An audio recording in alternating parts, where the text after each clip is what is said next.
datang Ibu, boleh silakan duduk. Ini ada. Halo. Iya. Dari saya izin untuk memulai konseling kali ini ya Ibu. Di sini perkenalkan, nama saya Naya Paramita, selaku ahli gizi yang bertugas untuk ini. Apakah benar di sini dengan Ibu dari Anak Jasa? Ya, benar. Baik, Ibu sebelumnya saya ingin mengucapkan terima kasih ya Ibu karena Ibu sudah meluangkan waktunya di tengah kesibukan yang mungkin Ibu saat ini ada, namun bisa merawat anaknya dengan sepenuh hati dan meluangkan waktu untuk merawat itu mungkin kayak wow, suatu kebahagiaan tersendiri. Ya enggak, namanya juga anak, pastinya juga diusahain ya Mbak. Iya betul sekali Ibu. Mungkin Ibu juga sudah sangat berbagi. Kalau boleh tahu nih, kira-kira adik Jafar sudah berapa hari ya di rumah sakit dan kira-kira menurut Ibu bagaimana kondisinya sekarang? Apakah sudah lebih baik atau belum ya? Dia masih makan itu udah 5 hari. Ya, kita udah agak mendingan sih Mbak, tapi masih lemes gitu. Alhamdulillah ya Bu, semoga segera membaik. Di sini saya ingin ngobrol santai nih sama Ibu mengenai pola makan adik, kemudian juga kita bisa sama-sama mendukung supaya pemulihannya adik itu bisa berjalan secara maksimal. Nah untuk konseling kali ini tuh tidak ada benar dan salah ya Ibu, jadi mungkin tidak usah merasa tertekan, kita santai aja.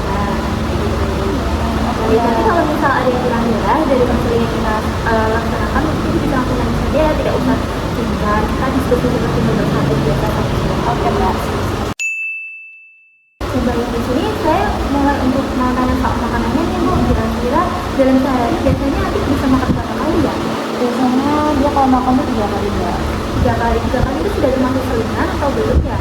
Belum, kalau dia makannya 3 kali, tapi kalau snacknya gitu sekali sehari biasanya. Kalau untuk porsi biasanya nasi berapa banyak Bu? Nah kalau porsi biasanya sekitar 3 sendok makan Mbak. Biasanya kemudian kalau pelaku biasanya yang paling sering apa itu? Biasanya kalau dia tuh makannya telur, terus dia saya orak-arik gitu Mbak telurnya, kayak sehari bisa 1 sampai 2 kali. Terus habis itu dia juga makan nugget gitu, tiap hari makan nugget. Kayak kalau tiap makan tuh biasanya 2 buah. Tuh. Terus kali ya kalau lauk tuh kadang dia juga makan apa ikan tuna gitu Mbak. Ikan tuna dia biasanya 2 sampai 3 kali seminggunya. Terus hati ayam juga makan hati ayam 2 sampai 3 kali seminggu. Terus ayam itu dia juga makan ayam biasanya dia digoreng, biasanya saya goreng atau nggak saya rebus gitu. Biasanya seminggu bisa 2 sampai 4 kali lah. Oke baik, jadi dari hasil yang sudah sampaikan mungkin di sini untuk makan cukup sering ya Bu, bisa tiap hari atau mau konsumsi makan sendiri ya? Iya, saya sukanya makan yang putih. Untuk yang Ibu sebutkan tadi, sayangnya kan maksudnya hanya laki-laki ya Bu. Kalau misal untuk laporan begini kira-kira kayak misal tahu atau tempe, kira-kira anaknya suka atau tidak ya? Enggak semua kalau makan dia nggak suka. Ya. Kalau saya kira-kira bagaimana Bu? Kalau sayur, biasanya kadang saya masakin sop itu sih Mbak, sama bayam. Makan sayur tuh paling 3 sendok makan gitu tiap makan. Mungkin kalau misal untuk buahnya sendiri nih, kira-kira suka buah gak tuh? Kalau ini makan sih Mbak, tiap hari makan. Terus biasanya pisang gitu. Terus jeruk sama pepaya. Untuk kira-kira makanan buahnya ini apakah dimakan setiap hari itu kira-kira berapa dan apakah dalam satu kali makan itu langsung dihabiskan atau mungkin pisang-pisangnya itu langsung dipisahin setengah atau gimana ya Bu? Kalau pisang dia habis sekali makan habis 1 buah gitu. Kalau jeruk tuh setengah biasanya gitu, setengah buah tiap makan. Terus sama kalau pepayanya itu saya kasih 2 potong gitu. Oh, bagus itu Ibu, untuk buahnya juga sudah rutin dikonsumsi ya. Nah kira-kira untuk minuman nih, tadi suka minum susu nggak nih? Ya, tambah dia biasanya minum cuma paling air putih.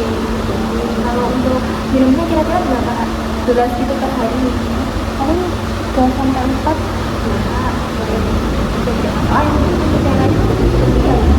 Nah, di sini ada lagi, kira-kira di sini cenderung yang pilih-pilih makanan gitu atau sering makan nggak? Nah dia sih Mbak, dia ini main tipis sih. Oke, jadi di sini adik ini termasuk yang picky itu ya. Kalau misal untuk alergi, kira-kira adik punya alergi makan nggak? Banyak sih kalau lagi. Ada ya. Nah, Kalau boleh tahu nih, tadi kita dapat AC eksklusif. Iya mbak, dia tuh dapat CFU itu saya kasih 2,5 bulan gitu. Terus itu dilanjutin sama suster Muna. Terus kalau buat MPAC tuh saya mulai kasih di 6 bulan. Nah, untuk aplikasinya itu masih rutin terapi untuk sanitasinya atau tidak ini? Ya masih nggak seminggu tuh 2 kali gitu. Harinya tuh Selasa sama Kamis biasanya. Nah, ini untuk informasinya ya. Itu dia ibu, saya di sini juga teman-teman berangkat jauh dengan itu kalau biasa dari ya, bisa ya, cukup ya. Nah, di sini saya berdasarkan mengukur anak ibu nih, jadi saya izin untuk menanyakan kesehatannya ya ibu.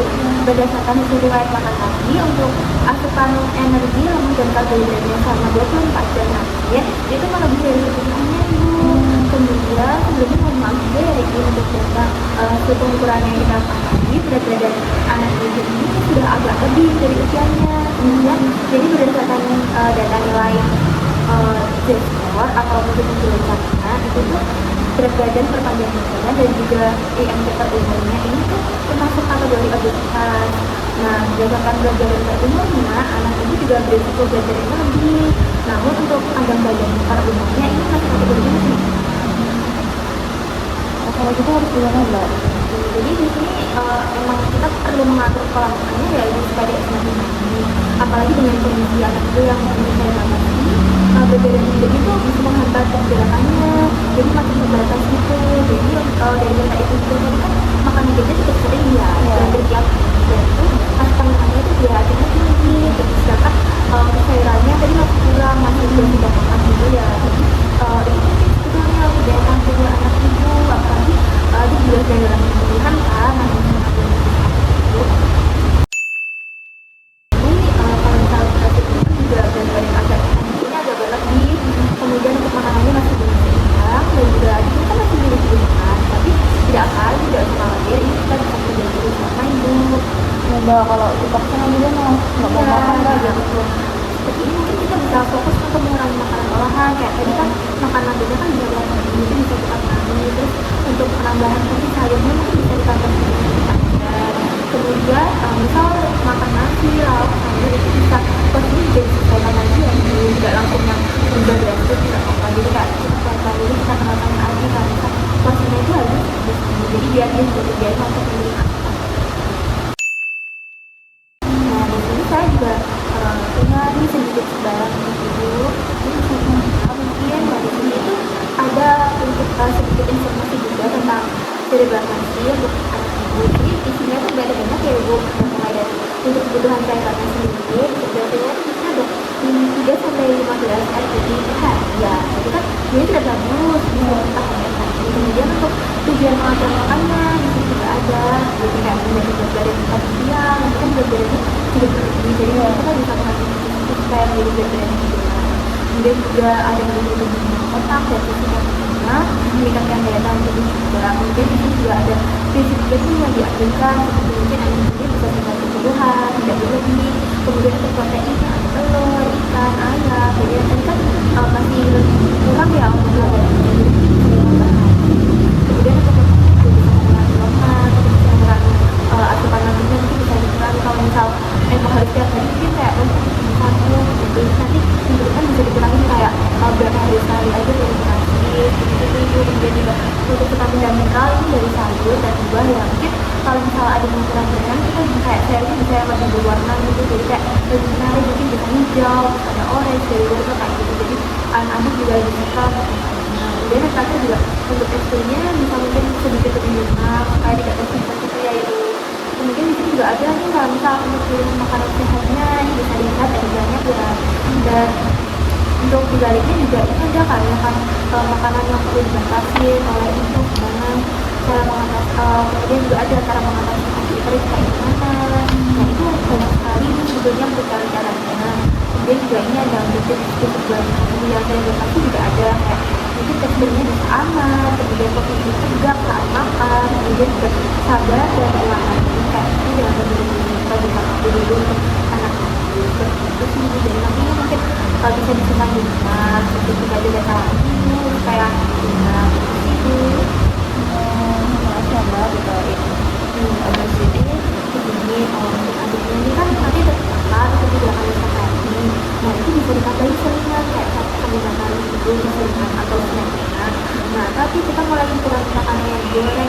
setelah internet itu mulai digunakan itu yang saya bilang tadi. Nah kemudian juga kalau misalnya ada potongan sayur juga mungkin kayak dicampur telur gitu, jadi waktu bikin telur itu kasih kayak potongan sayur kecil-kecil itu, terus warnanya juga yang jelas buat yang saya bilang. Kalau misal tidak ada tujuan masih juga tidak apa-apa, kayak kita kasih sedikit dulu aja itu, yang penting adiknya itu mau buat makan dulu ini. Keren ya. Saya coba terapin ya. Iya betul, jadi kalau misal kondisi seperti itu kan memang jangan dipaksa ya, jadi biar nanti kalau misalnya kita takutnya nggak tahu apa terus nggak mau makan malah jadi anak sakit, jadi udah biar nggak apa-apa, yang penting sedikit-sedikit saja kita kenalkan, jadi biar teksturnya kalau bisa yang lebih kalau misalnya makan supaya dia cepat bisa menikmati. Nah kemudian di sini saya punya menu yang saya mungkin bisa ibu gunakan, tapi bisa juga dimodifikasi lagi ya ibu, berdasarkan mungkin saya. Di sini saya merekomendasikan untuk makan pagi bisa diberi nasi uduk, nanti dicampur sama wortel pindang kemudian olah adik. Kemudian telur almond snack pagi itu bisa diberi satu bungkus besar, karena dia anak ibu juga suka ya sama bintang, jadi bisa diberi nasi uduk. Kemudian untuk makan siang ini ada nasi tim dan ikan suir, kemudian juga bisa dikasih brokoli di bintang, kemudian ditambahin ke kuah. Terus di sini untuk snack sorenya dikasih susu kan, cuman karena mungkin anak ibu kurang suka sama susu, jadi bisa diolah ini susunya supaya tidak terlalu berasa, sepertinya bisa dibikin seperti itu. Kemudian untuk makan malamnya bisa pakai nasi lembek ditambah air lebih sedikit dan tidak sama. Tapi perlu diketahui lagi di sini ini cuma rekomendasi ya ibu, kalau misalnya yang mengubah makanan juga tidak apa-apa, yang penting kita tadi memperhatikan yang saya sudah digunakan. Ini saya ingin pertemuan ini dulu nih dari apa yang kita obrolin. Kira-kira apa yang mau ibu buat di rumah? Mungkin ya, saya bakal ngurangin nuggetnya, sering ngurangin nugget, jadi nggak tiap hari gitu dikasih nugget. Terus mulai itu nambahin sayur mbak, nambahin sayur yang warna-warni gitu, yang menarik. Terus juga itu sih, mungkin saya juga bakal perhatiin lagi teksturnya buat makanannya. Kan ya ibu, nah kira-kira kalau misalnya di rumah tadi apakah ada yang ibu makan itu atau ada yang makan itu? Enggak mungkin cukup sih ya. Mungkin kalau misal memang sekiranya sudah melaksanakan yang saya bilang tadi dan ada kesulitan, mungkin anak itu tidak mau makan, ya nanti bisa konsultasi lagi ya. Saya akan sangat bersedia untuk menjawab yang membantu. Terima kasih ya ibu. Ya, terima kasih mbak. Semoga nanti dapat dulu dan bisa Amin. Kasih yuk.